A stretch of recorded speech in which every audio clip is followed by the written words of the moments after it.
დღეს როგორც ჩვენი ანონსებიდან შეიტყვეთ, შინაგან საქმეთა სამინისტროს საარქივო სამმართველო გიწვევთ უნიკალურ ფოტოგამოფენაზე წითელი ისტორია. ასევე გამოფენასთან ერთად გაიმართება ჟურნალ საარქივო მოამბის მეცხრე ნომრის პრეზენტაცია, რომელიც მთლიანად საქართველოს დამოუკიდებლობას ეძღვნება. ამ გამოფენასთან დაკავშირებით მსოფლიოს ძალიან ცნობილი არქივების წარმომადგენლები ჩამოვიდნენ ჩვენს ქვეყანაში. რა უნიკალური დოკუმენტური მასალა და ფოტოები ინახება ჩვენს არქივში. როგორ იკვლევენ საბჭოთა პერიოდს მსოფლიოში, რამდენად ხელმისაწვდომია რუსეთში მე-20 საუკუნის არქივი. ამ და სხვა ბევრ საინტერესო თემებზე დღეს ჩვენი დილის სტუმრები ისაუბრებენ. ბატონი თომას ბლანტონი, რომელიც ჯორჯ ვაშინგტონის სახელობის უშიშროების არქივის დირექტორია, რუსეთის თავისუფლების განვითარების ინსტიტუტის თავმჯდომარე ივან პეტროვი და შინაგან საქმეთა სამინისტროს საინფორმაციო ანალიტიკური დეპარტამენტის საარქივო სამმართველოს უფროსის მოადგილე თამარ ბელქანია. ისინი უკვე ჩვენი სტუმრები არიან და მივესალმები მათ. Доброе утро, огромное საკუთარ კარგი პრეცედენტია, რომ ერთად შევიკრიბეთ რუსი, ქართველი და ამერიკელი, ეს უკვე კარგი საწყისია პრინციპში და თავიდან დავიწყოთ ამ არქივით. როგორც ვიცი, ეს არქივი საერთოდ გატანილი იყო ერთი პერიოდი ჩვენი ქვეყნიდან, როგორ მოხდა ამ არქივის ისტორიის შესახებ მოგვიყევით, მისი დაბრუნება და ისე ჩვენამდე მოღწევა. იმ გადაწყვეტილების მიღება, რომ არქივი გახსნილი. მოგახსენებთ, რომ 2004 წლიდან საქართველოს პრეზიდენტის ბრძანების ბრძანებულებით არქივი გაიხსნა. ამის შემდეგ შინაგან საქმეთა მინისტრის ხელშეწყობით, ბატონი ივანო მერაბიშვილის ხელშეწყობით ეს არქივი გაერთიანდა, დაიწყო ამ არქივის მოწესრიგება და ციფრულ ფორმატში გადაყვანა. ეს არის საკმაოდ უნიკალური არქივი, რომელიც მოიცავს საქართველოს უახლეს ისტორიას ერთი საუკუნის განმავლობაში, დაწყებული მეფის რუსეთიდან დღევანდელობამდე. გახსნილი არის 1990 წლის ჩათვლით.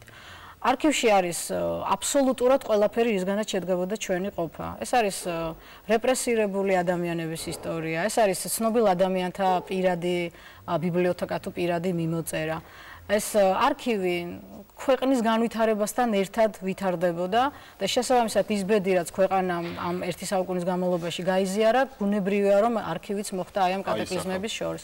რა თქმა უნდა, იყო პერიოდი, როდესაც სამოქალაქო ომი იყო საქართველოში, შესაბამისად საკმაოდ რთული პერიოდი იყო არქივებისთვის, ნაწილი არქივი ამ ომის დროს, იმდროინდელი, იგორ გიორგაძის ბრძანებით იქნა გატანილი სმოლენსკში, დიდი ნაწილი განადგურდა, მაგრამ რაც გადარჩა, ეს არქივი გაერთიანდა, შეიკრა და ერთ სტრუქტურად ჩამოყალიბდა.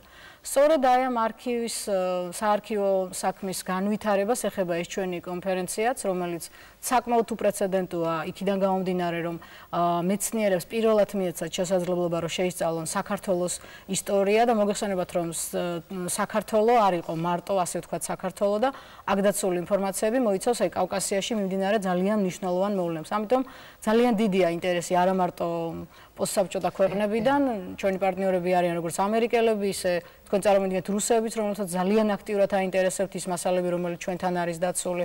ფრანგები, გერმანელებს აქვთ საკმაოდ მოწესრიგებული საარქივო საქმე, თუმცა გეტყვით, რომ საკმაოდ აღფრთოვანებულები არიან იმ ბიუროკრატიული მექანიზმით ჩვენთან ძალიან ნაკლებია. ადამიანს შეუძლია დაწეროს განცხადება, დაადასტუროს მემკვიდრეობა ინფორმაციისთვის და ყველაფერს უკვე კანონი არეგულირებს, იქნება მისთვის და საინტერესო ამერიკის შეერთებულ შტატებში როგორ მიმდინარეობს საარქივო მუშაობა. ბატონ ტომას უნდა ვკითხოთ ეს.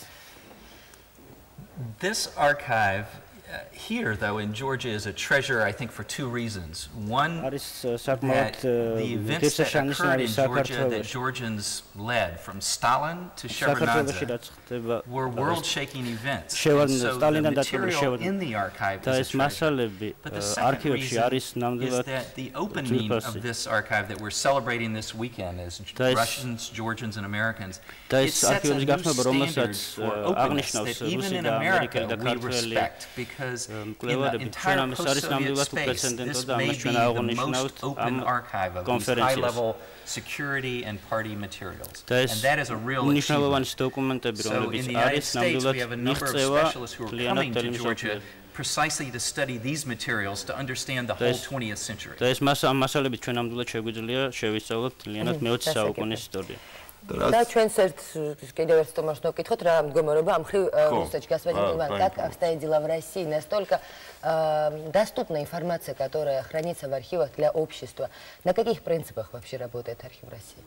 Ну, если отвечать в телеграфном стиле на ваш вопрос, то плохо обстоят дела с доступом к архивам. Трудно найти до документа, да? Очень трудно найти доступ до исторической правды, до исторической информации.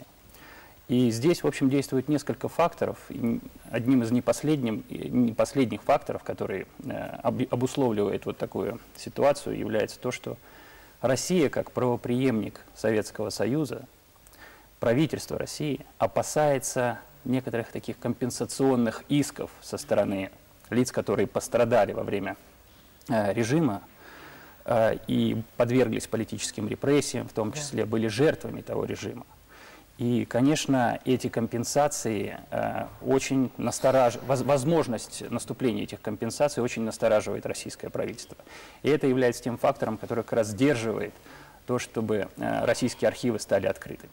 Если вы помните, то было время, короткое время... Президент Ельцин короткое время архив был открыт, а? Да, было то самое короткое время, когда в начале 90-х годов, когда архивы открылись сначала, а потом снова закрылись. Это время мы все называем романтической демократией. Но вот, судя по тому, что у вас все архивы открыты, эта романтическая демократия продолжается в Грузии. Чем вы заинтересовались в грузинских архивах конкретно?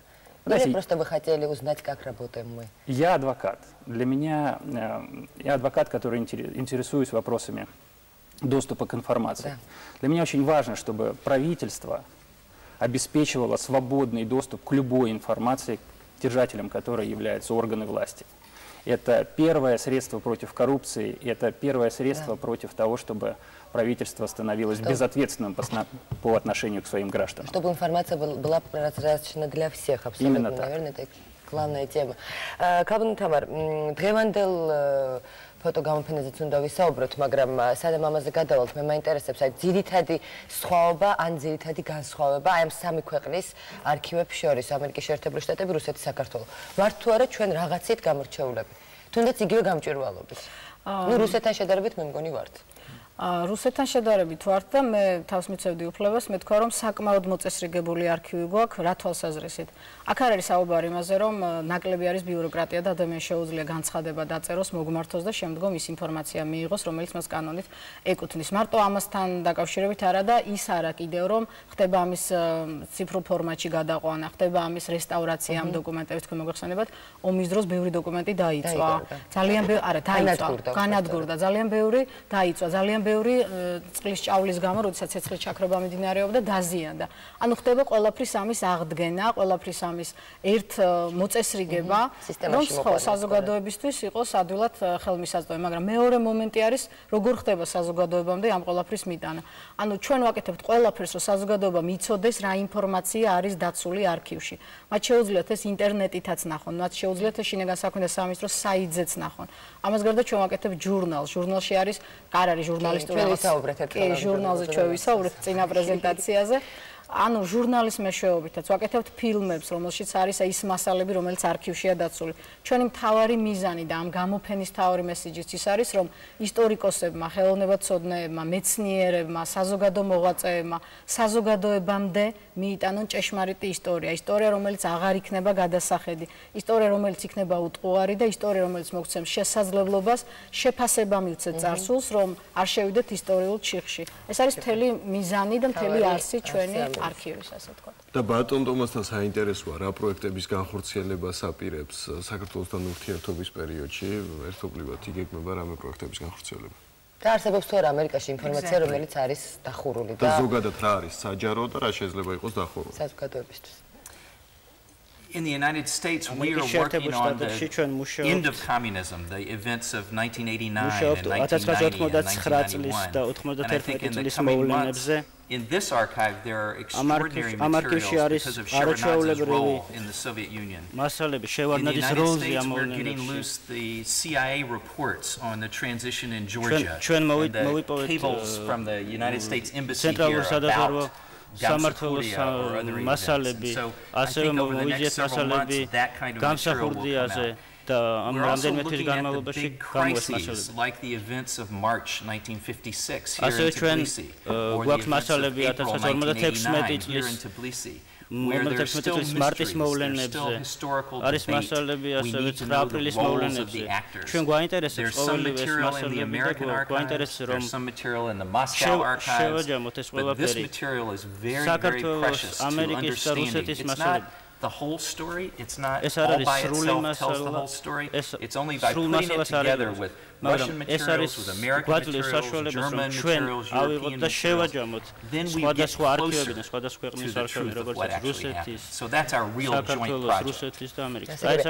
თან გეტყვით, რომ ეს არ არის პირველი პრეცედენტი ჩვენი ურთიერთობის, ანუ ჩვენ თელავში ქონდა გასულ წელს შეხვედრა და აი აქ გაჩნდა იდეა, რომ შემდგომში ჩამოგვეყალიბება, ანუ შემდგომში მოგვემზადებინა კონფერენცია, აი ეს დღევანდელი კონფერენცია, რომლის თემა აჭარაში ტარდება ეს კონფერენცია და გარდა იმისა, რომ ჩვენ ერთმანეთს გავიცნობთ, ახალი პარტნიორები გვეყოლება, ამას გარდა ჩვენი სტუმრები დაათვალიერებენ ისეთ კუთხეს, როგორიც აჭარა არის, მის ღირსშესანიშნაობებს, მის კულტურულ ტრადიციებს, ეთნოგრაფიას და ასე შემდეგ. ამას გარდა ქართული მხრიდან ერთ-ერთი თანაორგანიზატორია, კიდე ბატონი გიორგი კლდიაშვილი, არ შემიძლია არ ვთქვა, ეს არის არასამთავრობო ორგანიზაცია, ინფორმაციის თავისუფლად განვითარების ცენტრის ხელმძღვანელია, სწორედ იგივე საკითხებზე მუშაობს, რა საკითხებიც აწყვეტს ბატონ ივანეს, ანუ როგორ არის დაცული საქართველოში ინფორმაციის გამოთხოვა და ამ ინფორმაციის გავრცელება. გაქავნით ამ რაი ფოტოგამოფენაზეც უფრო კონკრეტულად რომ ვუთხრათ მაყურებელს იმ ექსპონატების შესახებ, რომლის დათვალიერების საშუალებაც მათ მიეცემათ. ესე იგი ფოტოები იქნება. დიახ, ესე იგი წარმოდგენილი არის 45 ფოტო უშრობის არქივიდან. ეს ფოტოები თან ერთვოდა როგორც პირად არქივს ცნობილი ადამიანების, ასევე სისხლის სამართლის საქმეებს. წარმოდგენილი არის ორი პერიოდი, ეს არის მეფის რუსეთის დროინდელი საქართველო და გასაბჭოების პერიოდი. ფოტოებზე თქვენ შეგიძლიათ ყოველგვარი კომენტარის გარეშე ნახოთ ის ეპოქა, რომელიც ჩვენთვის არამარტო დახურული იყო, აბსოლუტურად უცნობი იყო. ეს შეეხება მაგალითად თუნდაც ის რომ ბერიას ხელმოწერა ჩვენ ვაქციეთ ფოტოდ, ასევე სტალინის ხელმოწერა ვაქციეთ ფოტოდ. ძალიან საინტერესო არის ეგრეთ წოდებული სამეულის გადაწყვეტილების ერთი ფურცელი, სადაც სამი ადამიანი ფანქრით ხელს აწერს 1500 კაცის სასიკვდილო განაჩენის გამოტანას. ასევე არის ძალიან უცნაური ფოტოები, კარგად თუ არ დააკვირდები, ვერ მიხვდები რა სტატუსის ადამიანები არიან ერთ კონტექსტში. ესენი არიან პატიმრები, რომელსაც აქვთ რკინის ჯაჭვები ხელზე, ესენი არიან ამ პატიმრების პატრონები, ციხის უფროსი და მღვდელი. ეს ისტორიკოსებისთვის არის განსჯის საგანი, რატომ იღებდნენ ამ პერიოდში მსგავს ფოტოებს, რა შინაარსის არის, რა ინფორმაციის მატარებელია ეს ყველაფერი. ეს გვინდა რომ იყოს ერთ-ერთი 45 ეპიზოდი საქართველოს ისტორიიდან, რომელიც მეცნიერებისთვის შესწავლის საგანი გახდება. გასაგებია. ძალიან საინტერესო თემაა, ძალიან საინტერესო საუბარი იყო. დიდი მადლობა მოგზანებისთვის და ძალიან დიდი მადლობა წარმატებებს გისურვებთ. Огромное спасибо за то, что вы приняли участие в нашей программе. До свидания. დიდი მადლობა. ნახვამდის. დიდი მადლობა. კარგად ზანდებოდეთ. ჩვენ მაყურებელს უნდა შევახსენოთ, რომ ჩვენი სტუმრები იყვნენ ქალბატონი თამარ ბელქანია, ბატონი ტომას ბლანტონი და ასევე ბატონი ივან პეტროვი. აგრეთვე ის ფაქტიც, რომ დღეს საღამოს შინაგან საქმეთა სამინისტროში